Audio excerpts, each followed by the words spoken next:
India rice exporter federation के vice president देव गर्ग। देव, आपको भी इस चर्चा में शामिल करना चाहेंगे। पहले तो जो एल निनो की चिंताएं हैं, ऑफ कोर्स सोइंग के नंबर्स कुछ ही समय में अभी आ जाएंगे, लेकिन जुलाई अगर हम 22-23% से कम डेफिशिएंट बंद होता हुआ देखते हैं, अगस्त सितंबर को लेकर फिर आगे चिंताएं हैं। क्या चावल उत्पादक, चावल एक्सपोर्टर्स के लिए अब कुछ चिंता दिखने लगी है? हमने रिपीटेडली बताया है कि सरकार के पास बफर स्टॉक के over and above 270 lakh ton का सरप्लस स्टॉक है और इस साल की ये उम्मीद है कि ये 270 लाख टन का सरप्लस 400 लाख टन के ऊपर चला जाएगा। जो अभी एग्जिस्टिंग ओएमएसएस पॉलिसी के अंदर चेंजेस आए हैं, जिसमें अक्रॉस द बोर्ड एलोकेशंस को इंक्रीज करा गया है। पिछले दफा अगर हम देखें तो लगभग 100 लाख टन का एलोकेशन था for disposal in open market, जिसको बढ़ा के 200 लाख टन के ऊपर लेके जाया जा चुका है।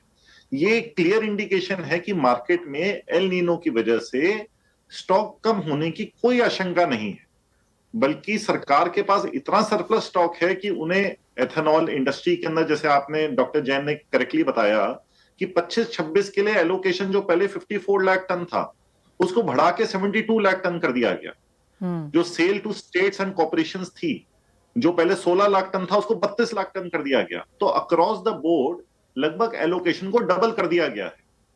इसका मतलब एफसीआई के पास जितना चावल उनके पास है, उसको रखने तक की जगह नहीं है। This clearly there is no stress in the market. Rice के ऊपर कोई स्ट्रेस नहीं है, चावल पे एल नीनो का कोई इंपैक्ट नहीं है, बल्कि हमारा जो सरप्लस स्टॉक है, इतने डेफिसिट मॉनसून के बावजूद उसका बढ़ने की आशंका है।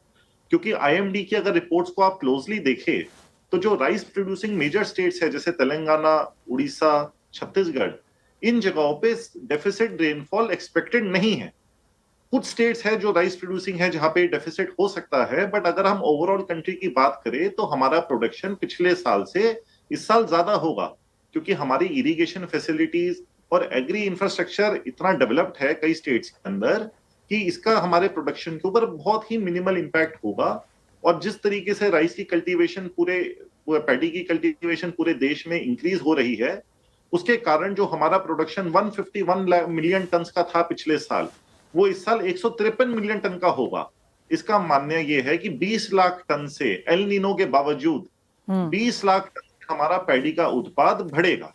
और जो ये अक्रॉस द बोर्ड एलोकेशंस को इंक्रीज करा गया है, ये उसका एक क्लियर कट एविडेंस है।